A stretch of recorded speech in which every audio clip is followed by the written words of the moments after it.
Hello जय हिंद दोस्तों, स्वागत है अपने चैनल क्रैक्स बोर्ड में। तो आज आप लोगों को जो है साइंस का मॉडल सेट एक होने वाला है, जो आप लोगों को क्या करना है, इसे आप लोग याद करते जाएंगे और जो इसका पीडीएफ आपको व्हाट्सएप ग्रुप पर मिल जाएगा।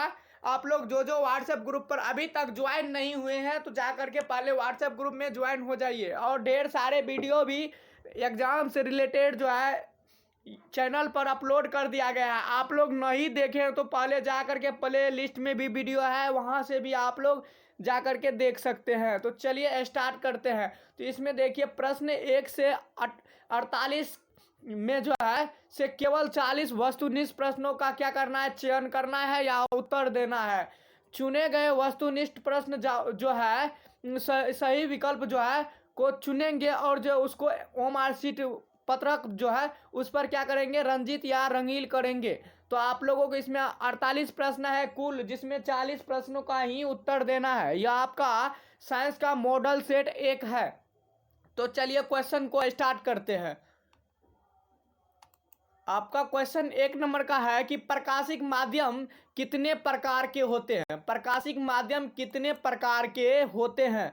तो आपका ऑप्शन ए है 1, ऑप्शन बी है 2, ऑप्शन सी है 3, ऑप्शन सी है 4, तो डी है 4। तो आपका क्या हो जाएगा, प्रकाशिक माध्यम कितने प्रकार के होते हैं, तो 3 प्रकार के होते हैं। कितने प्रकार के होते हैं, 3 प्रकार के होते हैं। तो आप लोग इसे याद कर लेंगे। चलिए आगे बढ़ते हैं। 2 नंबर का प्रश्न देखते हैं। 2 नंबर का प्रश्न आपको है कि तरंग दैर्घ्य को समानता व्यक्त किया जाता है। तरंग दैर्घ्य को समानता व्यक्त किया जाता है। तो आपका ऑप्शन ए है केंडला, ऑप्शन बी है जूल के रूप में, ऑप्शन सी है एम्पियर के रूप में, ऑप्शन डी है एंगस्ट्रॉम के रूप में। तो आप लोग को तरंग दैर्घ्य का मतलब जो को समानता किस में व्यक्त किया जाता है, तो एंगस्ट्रॉम के रूप में व्यक्त किया जाता है। तो आप लोग का ऑप्शन डी हो जाएगा। आप लोग इसे याद कर लेंगे। चलिए आगे बढ़ते हैं। 3 नंबर का प्रश्न देखते हैं। 3 नंबर का प्रश्न आप लोगों के सामने है कि 1 यूनिट विद्युत ऊर्जा का मान है। तो एक यूनिट विद्युत ऊर्जा का मान क्या होता है, तो 3.6 गुना 10 पावर क्या होता है, 6 जूल होता है। तो आप लोगों का ऑप्शन क्या हो जाएगा, डी राइट हो जाएगा। चलिए आगे की ओर देखते हैं। 4था नंबर का प्रश्न। 4था नंबर का प्रश्न है आपको कि खिलौना में किस सेल का उपयोग किया जाता है। खिलौना में किस सेल का उपयोग किया जाता है। तो आपका हो जाएगा ऑप्शन ए, सूखा सेल का उपयोग किया जाता है। चलिए आगे देखते हैं। आगे का प्रश्न क्या है, 5 नंबर का। 5 नंबर का प्रश्न है कि सभी जीव जंतुओं के लिए ऊर्जा का अंतिम स्रोत है। सभी जीव जंतुओं के लिए ऊर्जा का अंतिम स्रोत क्या है, तो सूर्य है। तो आपका ऑप्शन सी राइट हो जाएगा। चलिए 6 नंबर का प्रश्न देखते हैं। 6 नंबर का प्रश्न क्या है कि लेंस की फोकस दूरी एफ और वक्रता त्रिज्या आर में जो है क्या संबंध है, आर बराबर 2 है। तो मतलब जो आप लोगों को क्या करना, r/2 है। तो आप लोगों को लेंस की फोकस दूरी और वक्रता त्रिज्या में क्या संबंध है, तो एफ बराबर क्या है, r/2 है। मतलब जो फोकस दूरी जो है वक्रता त्रिज्या के दोगुनी होती है, या फोकस दूरी क्या होती है, वक्रता त्रिज्या की आधी होती है। चलिए आगे देखते हैं। 7 नंबर का प्रश्न देखते हैं। 7 नंबर का प्रश्न क्या है कि निम्न में किस माध्यम का आवर्तनांक अधिक होता है। तो किस माध्यम का आवर्तनांक अधिक होगा, तो हवा है, जल है, शीशा है, हीरा है। तो सबसे अधिक आपको हीरा में हो जाएगा। तो आपका ऑप्शन डी क्या हो जाएगा, राइट हो जाएगा। चलिए आगे का प्रश्न देखते हैं। 8 नंबर का प्रश्न है क्या कि सामान्य दृष्टि के लिए सुस्पष्ट दृष्टि की अल्पतम दूरी है। मतलब सबसे कम दूरी क्या होता है समान दृष्टि के लिए, तो आपका हो जाएगा 25 सेंटीमीटर होता है। तो आपका ऑप्शन बी राइट हो जाएगा। आप लोग इसे याद कर लेंगे।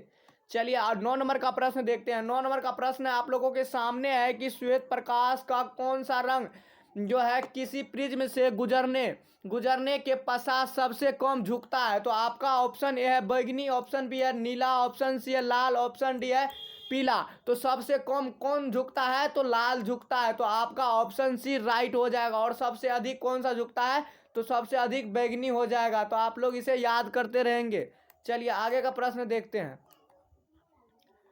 आगे का प्रश्न है 10 नंबर का कि निकट दृष्टि को किस लेंस के उपयोग द्वारा संशोधित किया जाता है। तो आपका ऑप्शन ए है अवतल, ऑप्शन बी है उत्तल लेंस, ऑप्शन सी है द्विफोक्सी लेंस, ऑप्शन डी है इनमें से जो है सभी। तो निकट दृष्टि दोष को जो है किस लेंस के उपयोग से संशोधित किया जाता है? तो अवतल दर्पण के द्वारा जो है संशोधित किया जाता है। तो आपका ऑप्शन ए राइट हो जाएगा। चलिए आगे का प्रश्न देखते हैं। 11 नंबर का प्रश्न है कि विद्युत प्रतिरोधकता निर्भर करता है। तो आपका हो जाएगा ऑप्शन ए है चालक की लंबाई पर, ऑप्शन बी है चालक के अनुप्रस्थ पर, ऑप्शन सी है चालक के पदार्थ प्रकृति पर, ऑप्शन डी है सभी। तो क्या होगा? इनमें से सभी पर जो है क्या करता है? निर्भर करता है।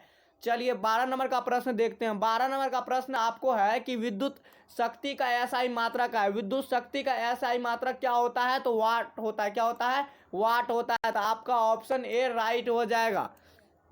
चलिए 13 नंबर का प्रश्न देखिए। 13 नंबर का प्रश्न है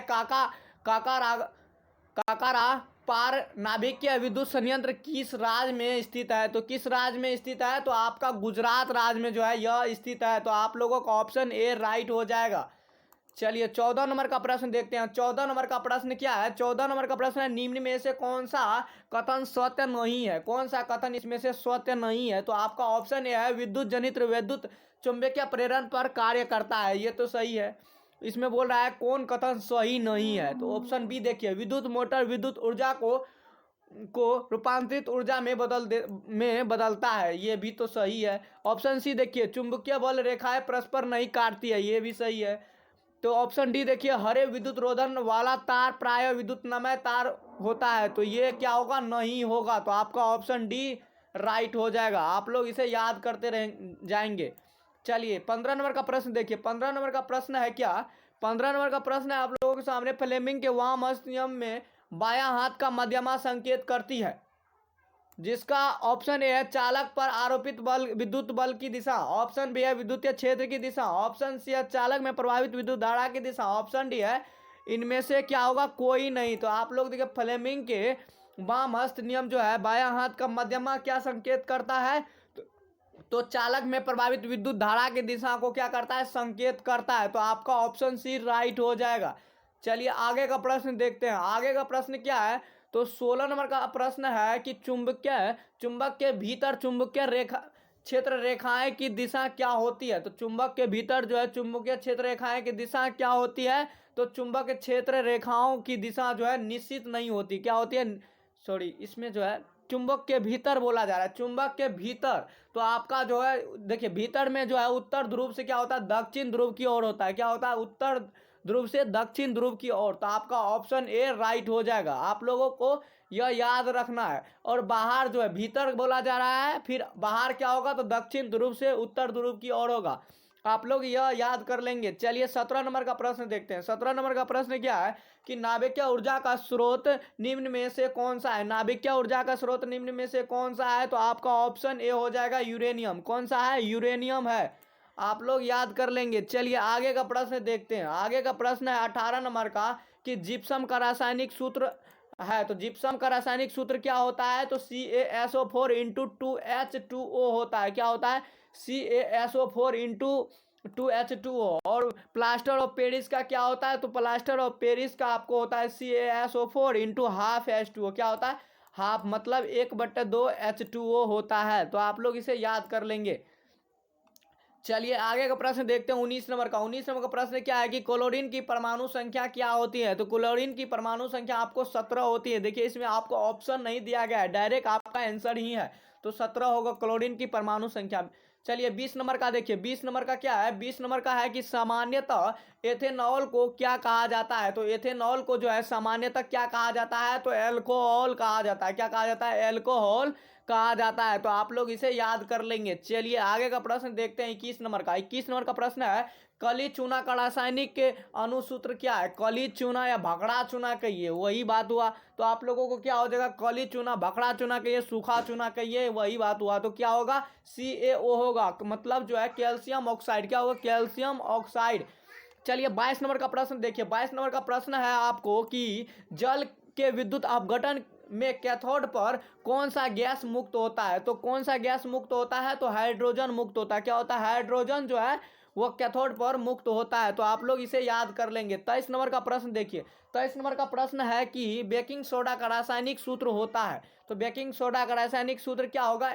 NaSCO3। क्या होगा? NaSCO3। सोडियम बाइकार्बोनेट कहिए या सोडियम हाइड्रोजन कार्बोनेट कहिए, वही बात होता है। चलिए 24 नंबर का प्रश्न देखिए। 24 नंबर का प्रश्न है कि कौन सा पदार्थ नीले लिटमस पत्र को लाल कर देता है? तो कौन सा पदार्थ नीले लिटमस पत्र को लाल कर देता है? तो यह अम्ल होता है। और लाल लिटमस पत्र को नीला कौन करता है? लाल लिटमस पत्र को नीला जो है आपका क्षार करता है। साथ में उसे भी याद कर लेंगे। चलिए आगे का प्रश्न देखते हैं। देखिए इसमें जो है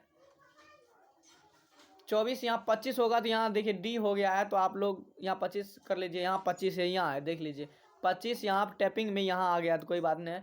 मिल्क ऑफ मैग्नीशिया का पीएच मान। मिल्क ऑफ मैग्नीशिया का पीएच मान क्या होता है? तो मिल्क ऑफ मैग्नीशिया का पीएच मान आपको 10.5 होता है। क्या होता है? 10.5 होता है।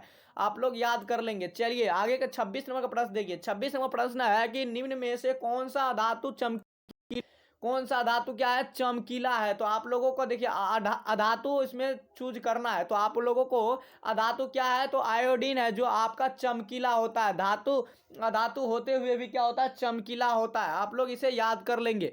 चलिए 27 नंबर का प्रश्न देखिए। 27 नंबर का प्रश्न है कि निम्न में से कौन सा धातु अत्यधिक अभिक्रियाशील है? तो कौन सा धातु अत्यधिक अभिक्रियाशील है?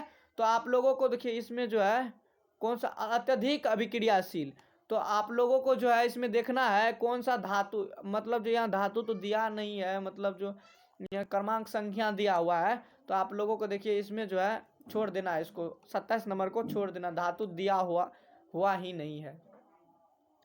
चलिए आगे देखते हैं 28 नंबर का प्रश्न देखिए। 28 नंबर का प्रश्न क्या है? ऑक्सीजन परमाणु के बाह्यतम कक्षा में इलेक्ट्रॉनों की संख्या कितनी होती है? तो ऑक्सीजन परमाणु के बाह्यतम कक्षा में इलेक्ट्रॉन की संख्या कितनी होती है? तो आप लोगों को जो है क्या हो जाएगा? तो इसमें जो है सोडियम हो जाएगा। क्या होगा? सोडियम। ऑप्शन बी राइट हो जाएगा। चलिए आगे का प्रश्न देखते हैं। और यहाँ देखिए आप लोगों को क्या कह रहा है कि आप लोगों को जो है आप लोगों को क्या कह रहा है कि इसमें इलेक्ट्रॉनों की संख्या बोल रहा है, मतलब जो कितना है। तो आप लोगों को जो है धातु का चयन नहीं करना है, क्या करना है? इलेक्ट्रॉनों की संख्या को चयन करना है। तो यहाँ देखिए ऑक्सीजन परमाणु के बाह्यतम कक्षा में इलेक्ट्रॉनों की संख्या क्या होती है, जिसमें आप लोगों को संख्या दिया हुआ ही नहीं है। तो लगता है कि 27 का जो ऑप्शन इसमें आ गया है और 28 का उसमें चला गया। तो इसमें देखिए 28 नंबर का आपका जो है ऑक्सीजन के बाह्यतम कक्षा में क्या होगा? तो कितना इलेक्ट्रॉन होगा? तो 2 होगा। तो आप लोगों को जो 28 का ये ऑप्शन ए राइट 2 हो जाएगा। और जो है 27 नंबर में निम्न में से कौन धातु अत्यधिक अभिक्रियाशील है? तो इसमें ऑप्शन ये है। तो इसमें अधिक अभिक्रियाशील क्या होगा? सोडियम हो जाएगा। क्या होगा? सोडियम होगा। तो आप लोगों को जो है ऑप्शन बी राइट हो जाएगा। इसमें 27 का जो है बी हो जाएगा, फिर 28 का उसमें ए हो जाएगा। तो आप लोग इसे अच्छा से नोट कर लीजिएगा या याद रखिएगा। चलिए 29 नंबर का प्रश्न देखिए। 29 नंबर का प्रश्न क्या है? 29 नंबर का प्रश्न है कि ब्यूटेनॉन एक कार्बन यौगिक है जिसका प्रत्यात्मक मतलब समूह है। तो ब्यूटेनॉन मतलब जो है इसमें ऑन लगा हुआ है, तो इसमें क्या हो जाएगा? तो इसमें एल्डिहाइड अम्ल है। क्या एल्डिहाइड अम्ल है? तो आपका ऑप्शन क्या हो जाएगा? बी राइट हो जाएगा। क्या होगा? बी जो है आपका, सॉरी बी नहीं होगा, इसमें देखिए ब्यूटेनॉन का रहा है, तो इसमें कीटोन हो जाएगा। कीटोन जिसमें आप लोगों का ऑप्शन ही नहीं है। क्या है? कीटोन आपका ऑप्शन ही नहीं होगा, तो नहीं है तो क्या होगा? इसमें आप लोग कीटोन को टिक लगा दीजिए। क्या करेंगे? कीटोन को, जो कीटोन होगा उसको टिक लगा दीजिएगा। चलिए आगे देखते हैं 30 नंबर का प्रश्न। 30 नंबर का प्रश्न देखिए क्या है कि नाइट्रोजन के 2 परमाणुओं के बीच कितने आबंध होते हैं? तो नाइट्रोजन के 2 परमाणुओं के बीच कितने आबंध होते हैं? तो 3 त्रिबंध होता है, त्रिआबंध होता है। तो आपका ऑप्शन सी क्या हो जाएगा? राइट हो जाएगा। चलिए आगे का देखते हैं। तो 31 नंबर का प्रश्न देखिए क्या है। 31 नंबर का प्रश्न है कि एल्किन का सामान्य सूत्र है। तो एल्किन का सामान्य सूत्र क्या होता है? तो होता है आपका CnH2n होता है। क्या होता है? CnH2n होता है। और आपका एल्केन का क्या होता है? तो एल्केन का होता है CnH2n+2। फिर उसके बाद एल्काइन का क्या होता है? तो CnH2n-2 होता है। आप लोग इसे याद कर लेंगे। चलिए आगे का देखिए 33 नंबर का प्रश्न क्या है। 33 नंबर का प्रश्न है कि समूह में ऊपर से नीचे जाने पर परमाणु आकार में क्या परिवर्तन होता है? तो क्या परिवर्तन होता है? तो परमाणु साइज जो है क्या होता है? बढ़ता है। क्या होता है? परमाणु साइज जो है बढ़ता है, तो आप लोग इसे याद कर लेंगे। चलिए 34 नंबर का प्रश्न देखिए। 34 नंबर का प्रश्न है कि कौन सा एंजाइम इमलिश जो है इमलिशीकृत वसा का पाचन करता है। तो आप लोगों का जो इसमें कौन सा एंजाइम है जो इमल्सीकृत जो है वसा का क्या करता है, पाचन करता है। तो आपका इसमें जो लाइपेज एंजाइम है यही करता है, तो आपको यह याद रखना है। चलिए आगे का प्रश्न देखते हैं। 35 नंबर का प्रश्न देखिए क्या है कि लाल रक्त कणिकाओं को लाल कौन बनाता है। लाल रक्त कणिकाओं को जो है लाल कौन बनाता है। तो आप लोगों को इसमें याद रखना है लोहा के यौगिक बनाता है। क्या बनाता है, लोहा के यौगिक जो होता है वही बनाया जाता है। लोहा में हीमोग्लोबिन पाया जाता है और वही बनाता है। चलिए आगे देखते हैं। 36 नंबर का प्रश्न देखिए। 36 नंबर प्रश्न है इनमें से कौन फल पकाने के लिए प्रयुक्त होते हैं। कौन सा जो है फल पकाने के लिए क्या होते हैं, प्रयुक्त होते हैं। तो आपका जो है इसमें जो है क्या हो जाएगा, तो एथिलीन हो जाएगा। क्या होगा, एथिलीन हो जाएगा। तो आप लोगों का ऑप्शन सी राइट हो जाएगा। चलिए 37 नंबर का प्रश्न देखते हैं। 37 नंबर का प्रश्न देखिए क्या है कि वह प्रक्रमण जिसके द्वारा जीव अपने जैसी संतानों का उत्पत्ति करते हैं वह कहलाते हैं। तो क्या कहलाते हैं, तो वह जनन कहलाते हैं। क्या कहलाते हैं, जनन कहलाते हैं। तो आपका ऑप्शन ए राइट हो जाएगा। चलिए आगे का प्रश्न देखते हैं 38 नंबर का। 38 नंबर का प्रश्न है कि सामान्य प्रकुंचन रक्तदाब होता है। तो प्रकुंचन कहिए या संकुंचन कहिए वही बात होता है। तो क्या होता है, तो 120 होता है। फिर शिथिलन जो होगा एक क्या होगा, 80 होगा। तो आप लोगों को यह याद रखना है।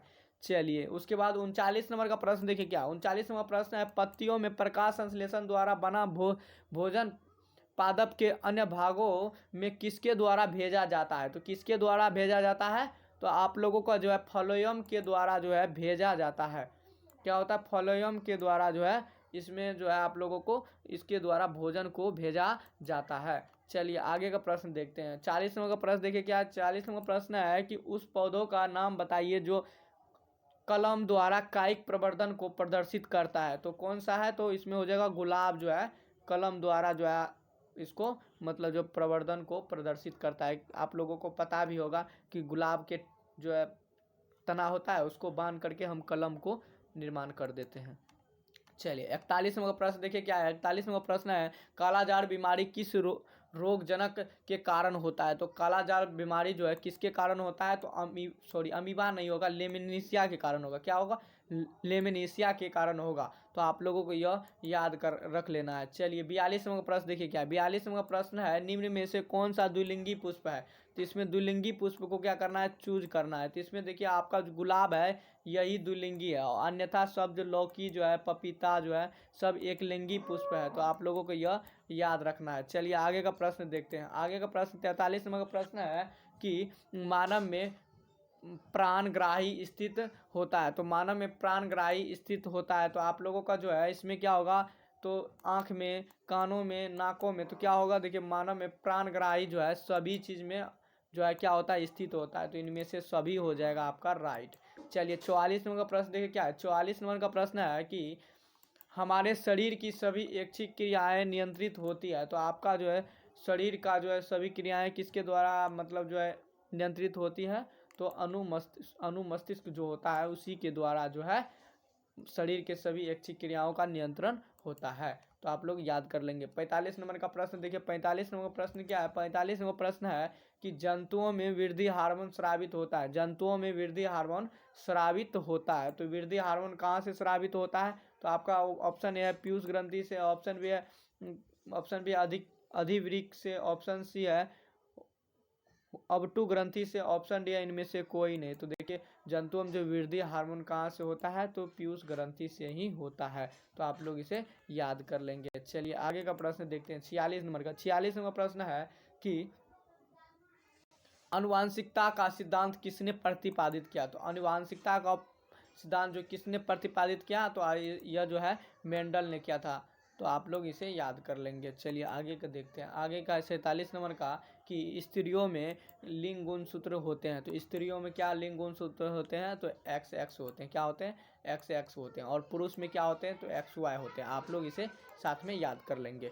चलिए 48 नंबर का अंतिम प्रश्न देखते हैं। 48 नंबर का अंतिम प्रश्न क्या है, निम्न में से कौन जैव निम्नीकरणीय कचरा है। तो इसमें से जैव देखना, अजैव नहीं जैव देखना है। तो इसमें देखिए आपका ये प्लास्टिक जैव हो गया, थर्मोकोल भी जैव हो गया, फिर पॉलीथीन भी जैव हो गया, टिश्यू पेपर ये क्या है अजैव, या सर पच सकता है। तो आप लोगों को क्या हो जाएगा ऑप्शन डी राइट हो जाएगा, आप लोग इसे याद कर लेंगे। चलिए आप लोगों को यह वीडियो अच्छा लगा होगा और आप लोगों को यह क्या होगा इसका पीडीएफ आपको व्हाट्सएप ग्रुप पर मिल जाएगा। जो व्हाट्सएप ग्रुप पर नहीं ज्वाइन हुए हैं तो लिंक डिस्क्रिप्शन में जा करके पहले ज्वाइन हो जाइए। और जो है इसमें ओमार सीट भरने के लिए, उसके बाद जो है किस टाइप का मतलब जो क्वेश्चन रहेगा, कितना क्वेश्चन रहेगा, किस में क्या मार्क रहेगा, सभी आपको वीडियो जो है मतलब जो है यूट्यूब चैनल पर अपलोड है, जा करके पहले उसको देख लीजिए। और इसको देखने के बाद जो है आपको क्या होगा कि बिहार बोर्ड के एग्ज़ाम में जो है आपको मतलब जो है कहीं कठिनाइयों का सामना नहीं करना पड़ेगा। तो जय हिंद जय भारत, मिलते हैं अगले वीडियो में, तब तक के लिए आप लोग एग्ज़ाम का तैयारी अच्छा तरीक़ा से कीजिए।